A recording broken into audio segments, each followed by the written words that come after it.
Hey Ringside crew. Welcome to the internationally known Dudes at Ringside podcast. And now here's your host, Joe Panther III. Hello there, wrestling fans, and welcome to another episode of the internationally known Dudes at Ringside podcast. I am Joe Panther III, and man, NYWC, old stomping grounds. This tree may be taken out of the ground and brought to Pennsylvania, but I still have them flashbacks from all the good days from NYWC. And tonight, ladies and gentlemen, we have a young lady that is absolutely blazing the trail for herself. Let's give a warm Dudes at Ringside welcome to Dolli Darko. Welcome, Dolli. Welcome. Is this the part where I start screaming? I'm kidding. I'm not going to start screaming now. The neighbors downstairs would yell at me. I don't want to do that. I don't want to see Long Island. I would like this. I don't want to see though. I support the Long Island police because I grew up there, but I don't want to see them coming through the stream and they're arresting the guests. Oh, God forbid. That would be quality content, though. I think I've seen that on YouTube that some Twitch streamers have been arrested during a stream. Somebody called the cops on them. And I'm like, oh no. It's just like, you're like, be like, well, the guest was here. Oh, we have one of my friends, an awesome artist that she draws wrestlers and she makes pops of wrestlers. She's an awesome artist right there. Awesome. Yes. She popped me, and I don't mean popped me in the face. she made a pop of me. Oh, that's so cool. Right? She popped me. Oh, that looks very accurate. Even the red glasses. Yes, I don't have the blue shirt on today, but she made me in the blue shirt. I was like, that is kind of like my favorite shirt to wear. Oh, cool. I got this one when I was in the Carolinas, this shirt. Oh, nice. Well, flowers. They're flowers. Oh, cool. Yes, she does. She does. You should definitely check her out on Instagram. She does a lot of awesome stuff, like on the Insta and stuff like that. Cool. I'll send you her Instagram when we're done. But okay. Let's start this interview with a bang, Dolli. If my internationally known audience is not familiar with you, and why would they not be? Introduce yourself. I am Dolli Darko. I am the scene queen. That's all the rage. I'm the hot topic. And I have a very unique wrestling style. It's some inspiration from the Japanese Joshi style. I'm also a first-degree black belt in martial arts, so I incorporate a lot of that as well. Thus me kicking people in the head left and right, here and there. You know, a lot of rage. She is all the rage. And awesome. And there's a duality to her as well. She's cutesy and pink and glittery and blah, blah, blah. But she will also rip your head off and can and will kill you. So play your cards right or... My friend here said that she loves your Sailor Moon poster in the background. Thank you. I love Sailor Moon. One of my favorite cartoons growing up. She was awesome, Sailor Moon. She was on Instagram. The people doing the voice actors doing the voices randomly, and that person did Sailor Moon. Mm-hmm. I forgot her name. That she's the voice of Sailor Moon. Yeah. So let's go back. Okay. When you first decided to become a professional wrestler, so who are some of like the inspirations of you joining this big wild world of wrestling?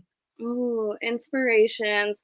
It definitely took some inspirations from people like, because around the time, but a little before I decided to become a wrestler, I had just got back into watching wrestling after not watching for a few years or so. And that was when I discovered AEW and the Indies and Ring of Honor and New Japan. And these were all just like all new to me, even wrestling from like back in the day that I wasn't familiar with. And so when I was like discovering all of this, or I was taking inspiration from like All Japan, New Japan, FMW, like Megumi Kudo or Manami Toyota. And then even people from now like Jamie Hayter or Eddie Kingston, like signs, those people that have that like fighting spirit type energy. And that's something I try to go for a lot with my work. is that like fighting spirit. Like you can beat them down so many freaking times, but they're still gonna keep on pushing and will still try to fight back and don't give up. Yeah. So when you got your first time in the training facility, like who trained you? Originally, it was Willow Nightingale from AEW. Love Willow. She's Yeah. amazing. And she was one of my first matches too, which was like an honor to do because that wasn't a match that was like just handed or given to me. It was something I had to work and earn for, which made me respect it even more and appreciate it a lot better. Because it's better than just having things handed to him left and right. Because it's like, okay, you won, but like, did you even earn it? Having stuff, whereas you work for and then being told like, now it's your time after all the dues paid and everything, then you get that shot, and it just made it all the worthwhile. Rex Lawless was also one of my trainers. Dickie Rods, I love Uncle Dickie. Give Dickie a big hug for me. I love Dickie Rod. That's my boy right there. He's like someone, him, and I was also going to bring up one of my other trainers, Mike Mondo.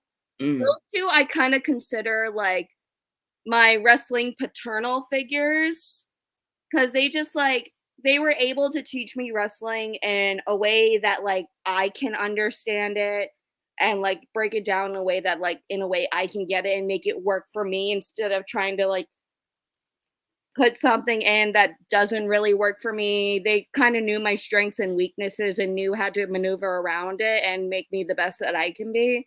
And then there's also Michael Mastretta, aka Nobody's Better. Yeah, of course, yes. I did another promo once. It would be funny if he just found us somehow, hacked the stream, and said, "That's insulting." What else is new? Everything is insulting to him. Mastretta. Yeah, I remember like do you remember the match vividly? Do you like your first match? Do you remember piece by piece, or is it like does it come in and out that match? My very first match, it was at NYWC, and I remember it was something that started off as a singles, but then turned into a tag match. It was originally me and Izzy McKenna versing each other, and then Tina San Antonio and someone named Shadow came in and interrupted rudely, and so me and Izzy decided to band together and fight them, and we won. I know Tina. I've known Tina for years. Another name that NYWC has had in their like ranks. Oh yeah. Is there anybody that you've like that have been in the NYWC ranks, but you never had a chance to work with them that you wanted to work with them, male or female, that you ever wanted to work with, you never had a chance to? Probably I would love to do at least one match with my former trainer, Mike Mondo, or even us do a tag together. Hell, I would even love to do a tag with Dickie Rods because we both wear pink. And I was about to say that. We both look good in pink, so our powers together, the pink pocket rocket, let's fucking go. I can see it now, the t-shirt. Where's my pocket rocket on the front? My pink pocket rocket.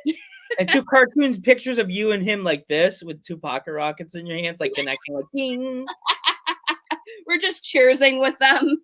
Yeah, like cartoon pictures of each other, like you know, like they the two fingers, like the twins, the twins. It's like the two pocket rockets, like ding, and then like are coming off of it. Marketing, branding, being a public figure. Yes, we could do that. Yes. Capitalization. I live in a small town. I don't even have to breathe. People know who it's Joe Panther III. I'm like, I'm not wearing my glasses, but I'm here. Yeah, I remember one time I was at work, and to preface, I'm a secretary at a auto body shop, and one of the customers that came in for like a photo inspection recognized me from wrestling, and it was the weirdest thing. He's like, "Wait, you're Dolli Darko, right?" I'm like, "Depends who's asking." They're like, "Yeah, I seen you at the Remarkable show that one time." I was like, "Oh yeah, sick, that's awesome. Okay, now I'm just gonna need your insurance card and your name and phone number." As they're looking away, you find an 8x10 in your purse, like. Yeah, I'm like, I have some merch in my car if you want to buy some after Have you 5 wrestled? p.m. So like, would you be like being like with your wrestling career, and then you say your like work life? Do you ever have like someone that you see, as you just said, you saw someone at work, and then you have to run in the car and like grab a T-shirt that they wanted to buy a shirt or anything? You ever done that before? Not while I'm at work, but like it's happened on occasion, like after shows and stuff. As I'm like packing, they'll like kind of last minute be like, "Hey, do you mind if I get a shirt?" And I'm like, "Oh yeah, totally," Which Yeah. I'm hoping to get more shirts done in the future because I have some new designs that I want to get printed. So those will be coming to shows very shortly, hopefully. Fingers crossed. Like you're Filipino. Like, do you have any stories of being like going to the Philippines to Oh like yeah. family? Let's go on. Let's talk about it. Oh yeah, my Filipino culture is something that's very important to me. My mom was born and raised in the Philippines. I even have on my arm the Filipino sun and stars that are part of the flag as a tattoo as part of my skin. And yeah, I've been going to the Philippines back and forth since I was like 2 weeks out of the womb. And like my first flight was at 2 weeks old, going to a 17-hour flight to the Philippines, to the motherland. And yeah, the Filipino culture is just something that's very special. And like finding out years later, last time I went was actually last summer. And I had found out through my aunts when I told them like I'm doing the whole wrestling thing. They're like, "Oh, you know, your grandparents, your nana and tatay, they were big wrestling fans. They would go to the shows when they're in the States. They saw like Hulk Hogan and Roddy Piper and all that." I'm like, "Really?" I'm like, "So this is genetic?" So it makes me feel good to know that like, even though they died when I was like super, super young, that like I'm doing something that can make them proud. And that means a lot to me, making them proud, making my brother proud. And that's what another reason why my debut is special to me, because 3 months before I debuted, my brother randomly passed away. Oh, sorry. And he was a musician, so I got to use one of his songs as my entrance theme, which I did as like kind of a tribute to him. So that made it all the more special. And we were both wrestling fans growing up. Like we were both big Jeff Hardy heads. Loved, loved, loved Jeff Hardy. I remember my favorite memory is like my whole family in the living room watching 2009 SummerSlam, Jeff Hardy versus CM Punk, the table ladder chairs match. That's my favorite match of all time. My favorite match, especially when Jeff took that huge, gigantic dive all the way up the 50-foot ladder onto the table. That was like mind blowing for me. But sorry, I'm like segueing in different directions. But No, it's good. It's good. I love when wrestlers segue. It's like my favorite part of being a podcaster. You get into all my these little stories. ADD, my brain goes in one direction and then we go to the other, and I'm like, wait, where am I? I'm like, oh wait. So I'm I like, have ADD, so I understand, friend. I am so on the same. Like I'll be talking about. I also do another podcast. So like if someone like meth dudes, I'm like, wait, why does it say 2 messages? Oh yeah, I do a ghost head podcast too. Oh, you want to come on the show? I got to message my buddy wait, Rain. which show? Yeah. What show are we talking about? Yes. George. Yeah, you would like that show too. Oh, cool. Okay. Yes, it's about the nerd culture. Oh, yeah, I had a Oh, friend yeah. here talking about Jeff Hardy as well. Yes, he is. And then to go back to what I was saying before about the Philippines and the culture, like one of my big goals in the future is to even wrestle out there too, because they have their own independent wrestling circuit out there that's starting to grow and build itself up. So it would be like a huge, like, full circle to like represent my culture and wrestle out there. It would be incredibly hot, but they have like some amazing wrestlers out there that are getting their push out there. And there's even more Filipino representation in wrestling as well, in like in WWE. For example, we got a Filipino in the LWO, Joaquin. Yes. What's her name? Kaden. She's like in a tag team with a Katana. They have that like raver type gimmick. I might be butchering the name, but like she's also half Filipino, and of course Shotzi. Yeah, love Shotzi. I I love miss seeing her on TV. Like, what's with that? Why haven't they really like brought her back yet? I think she got injured. She had like some type of like meniscus tear, and so she's gonna be out for a while.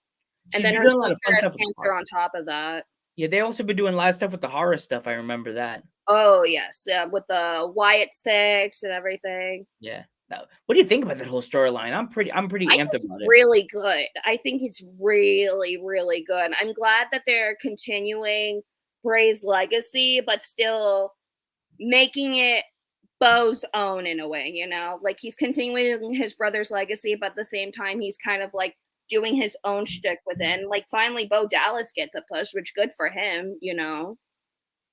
because like he didn't have much push when in his early days in WWE. So now he's finally like getting himself up there again, and he's doing this whole horror sci-fi. Just like when they did the whole blacked out like everyone attack mode, that was like when you're in like the green room and Gorilla and everyone's like knocked out and ripped apart, and in this room and Chad Gable has a blood wound on his head. Like it was all really cool and very well thought out and well done.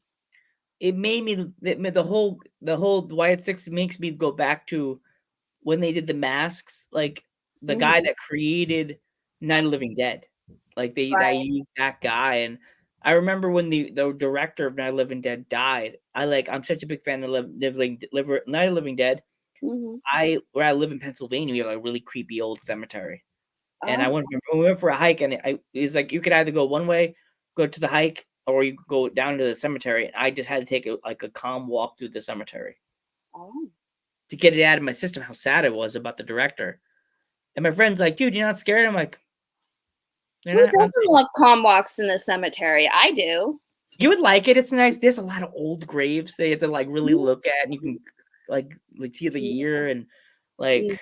See, despite all the pink and glitters, I'm very into the horror and spooky shit, thus the Darko. Yeah. Which is loosely inspired by the horror movie Donnie Darko. Oh, my chef today was asking me, he's like, "Oh, something about Donnie Darko." I was like, "Oh, yeah. I actually have a Frank the Bunny tattoo on my leg too, so. That's cool. Yeah. Because it's like that movie's really awesome because like each time you watch it, it's like the first time all over again because you discover a new twist and you see the ending in like a different point of view because the ending's open to interpretation.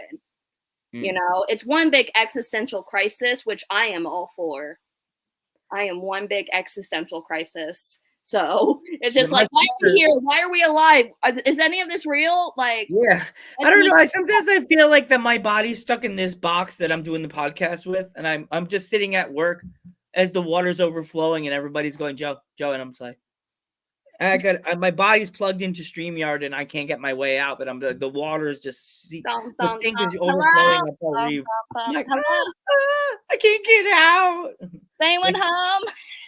Like I'm just sitting there talking to you, but I'm at work. My body's still at work in the sink, and the sink's just overflowing, and I'm going, Joe, and I'm just like, oh, I'm just sitting there, not reacting. Me too. She feels the same way. She feels the same way. Mm-hmm. And it's funny, like with you and like your wrestling life, like. Did you ever envision yourself being this like dark character? Like, did you ever like when you were younger when you were first thinking about becoming a wrestler? Did you ever envision yourself like in a different light over Donnie Darko, or did you like know this is what you were gonna do? It's hard to say because I never thought I would actually become a wrestler in the first place. Like growing up, I didn't think it was possible for someone like me, and I started very late in the game. I didn't start wrestling until I was around 26 years old, and I'm 29 now. So I've been training for about 3 years. I started actually August 31st of 22. So and I didn't think I would get this far because and wrestling in a way kind of saved my life because it gave me a sense of direction and purpose in my life and gave me a reason to give a shit about my own life, for lack of better words, because before I was doing dirtbag shit. I wasn't taking care of myself. I was being a dirtbag doing God knows what, and I had no sense of direction. And I didn't think oh, there's nothing out there for me. What am I even here for? living each day like it's my last, which I still kind of do with wrestling, but but in a healthier sense. Yeah. And now that I'm here, it's just like, and seeing how it's going now, I'm just like, wow, this is crazy. I still get in shock about it. I'm like, that's me? This is me? I look like that? I can do that? Oh, wow. If we're alive to see it, sick. You did it. So do you have any crazy stories from the ring that you want to talk about with the fans tonight? Oh, crazy story. Let's see. Some good, some bad. Nothing in ring happened. There was a time where a couple times where I've almost thrown up during my matches. Luckily that hasn't actually happened. There were times where it would start crawling back up. But I'm trying to think of any. Probably one of my favorite matches was when I wrestled Lil Me and Kathleen, and we had this fun little spot where like she bit me, and then I bit her, and then the ref separates us, and then we both decide to bite the ref right in the arms. Sometimes the mid-match snack munchies kick in, and you need a snack. Yeah. Referee, but did he taste good, or did he taste like an old zebra? Well, he had sleeves on, so I mostly tasted the fabric. Oh God, I hope the shirt was clean. From what I know, that ref seems like a clean boy, so I think I'm okay. These referees travel all over the state. Sometimes they can't get to that laundromat. You know what I mean? As long as they shower, at least. That's my main concern. That'd be funny if you both are like, that shirt tastes like it's been worn. And you're smelling all sorts of smells that you couldn't even imagine. Yeah. And that's sometimes within the first like half hour, the fumes start kicking in. And you're just like, and there's no AC? Fuck. Jeez, who farted? Who's that? I'm like, whose sweaty ball sack is this? Who hit my arm? I'm just like, it's like, can y'all use deodorant or Febreze? Jeez, who farted? Nope, that wasn't a fart. I'm like, oh no, who sharted? Oh, geez. Oh, yeah, here we go. CM Punk and shit in the ring. Oh, jeez. Yeah, I remember seeing. I haven't had any of those experiences yet. Thank God. The worst I have to worry about is like blood drops or like, thumbtacks in the ring that's left over or wood chips from a door. I'm like, okay, just sweep it off and we'll roll it.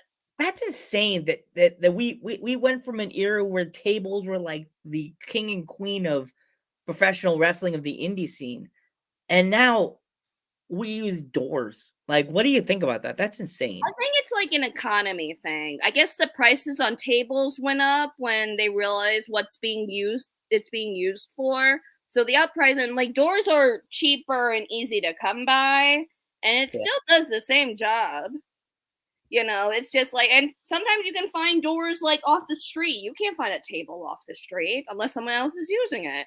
Yeah, it's insane to think that we went from a Dudley Boys like ECW era with all doors. I mean tables, and then we slowly turned into a country of using doors. I'm like, Lowe's and Home Depot must be like, yes, pay us. You want to know? I blame inflation on that one. Yeah. Everything's too damn expensive, including these goddamn tables. Jeez. And then the doors, and like at least with the doors too, you don't have to worry about the banding that's around the tables, because those can cut to your skin. So unless I've watched too many wrestlers on ECW go through the table and then they're going like because of the band. Yeah.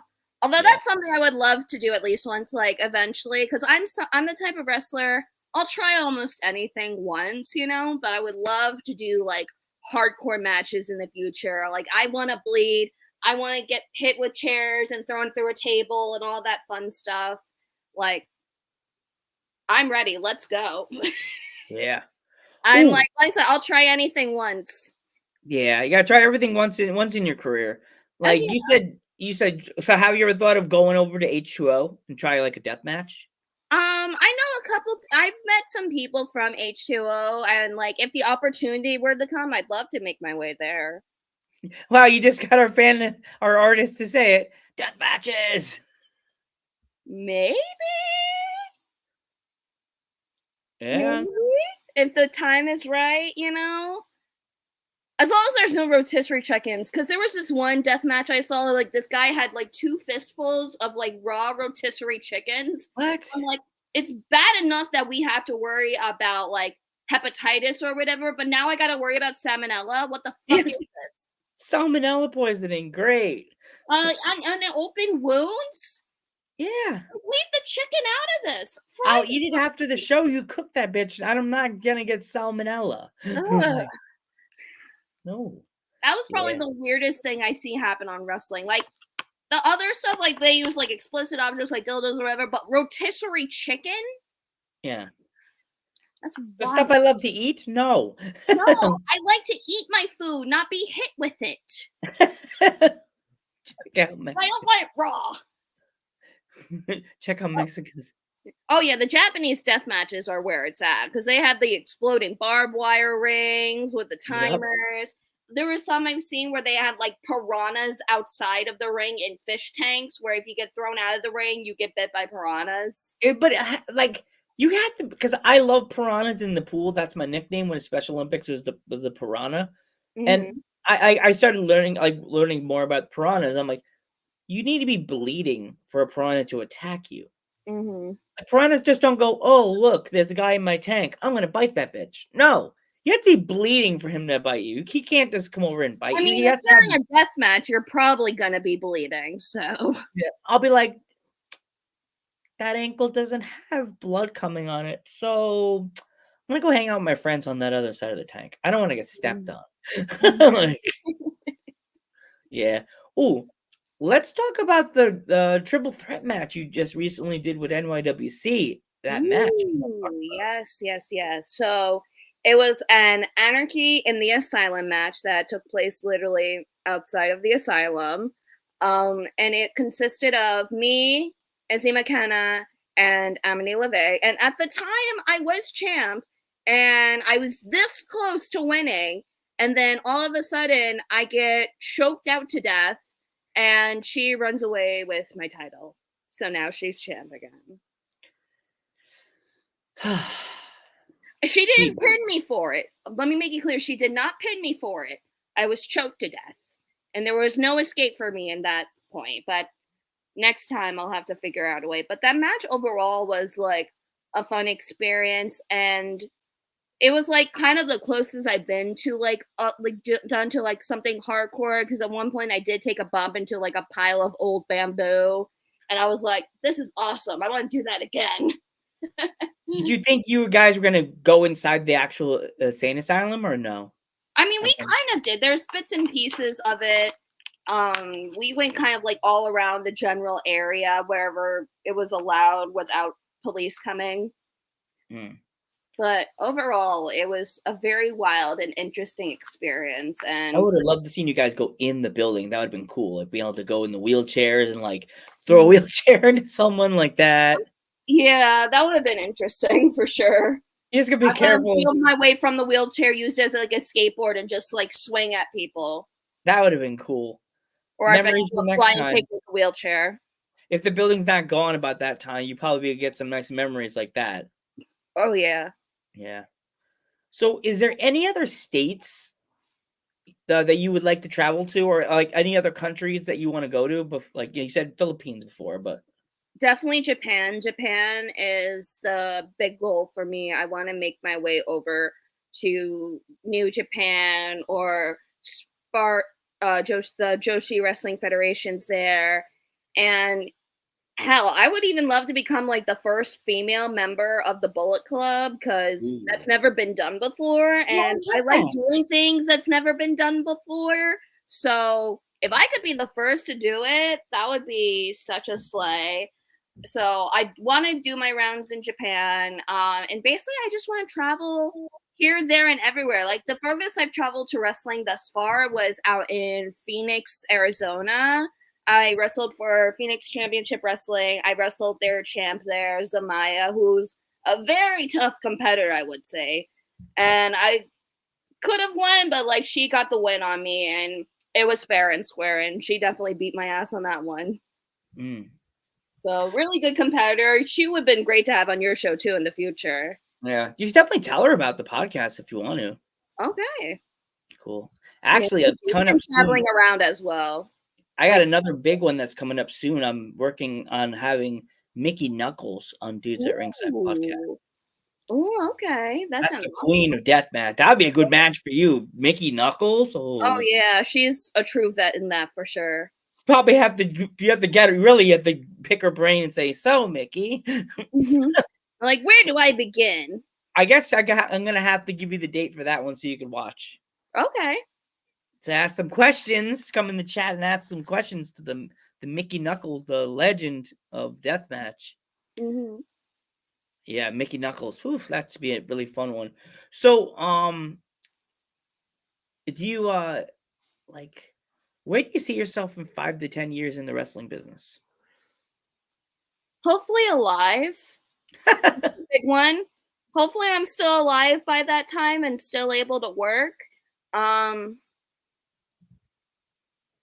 I just want to be able to travel to as many places as possible, see the world, meet all sorts of new people, experience new things. And if I can make my way to television, I don't know if that's possible for me, but if I can make my way to television, it would make the journey all the more worth it. And I'm getting started now, so there'll be plenty more to come in the future.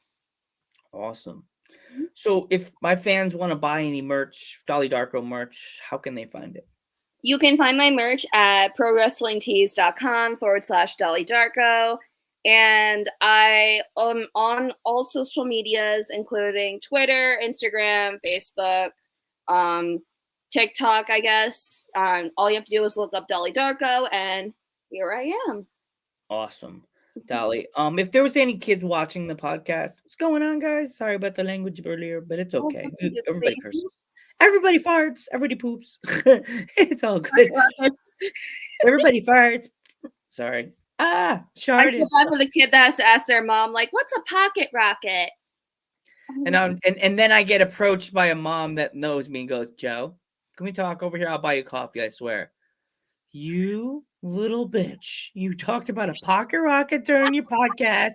Now my son wants to know what it is. I'm like, what happens? Professional wrestling girl. You ain't gonna walk in a happy.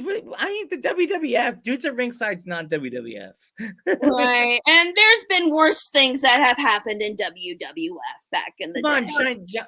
John Cena. We're not in the PG era anymore. This podcast has never been PJ. I had a female wrestler literally told me during a pre-recorded episode that she got her female part stapled to the ring when she wrestled another wrestler. Oh, that is intense. Oh my. Yeah. Jules Malone. Oh, okay. And Randy West. Okay. Okay. Talk about being committed to the craft. I love that for them. Yeah. So, I want to thank you so much for coming on Dudes at Ringside podcast. It was absolutely an honor to have you on, Dolly. Please tell all your wrestling friends. Please tell your NYWC buddies. The Dudes at Ringside podcast loves you and wants you to come back. Thank you. I can't wait to talk to Dickie again because I miss him. I miss him too. Yes. That's my Uncle Dickie that I call him. He's tell good him Uncle Dickie. Tell him Joe Panther III says, door's always open, brother. You could always come back in. Like Bray Wyatt, the door's always open. The lantern's always on the porch, ready to click it and ding the doorbell, and you can hang out. Don't forget to follow us here on YouTube. Especially subscribe and follow this young lady. Follow her on all the social media. She said, and forget to follow us on Twitch. Hit the follow button, and also follow us on Facebook under the Real Dudes at Ringside podcast page. I'm Joe Panther III. And I'm Dolly Darko. And we will catch you in the next one.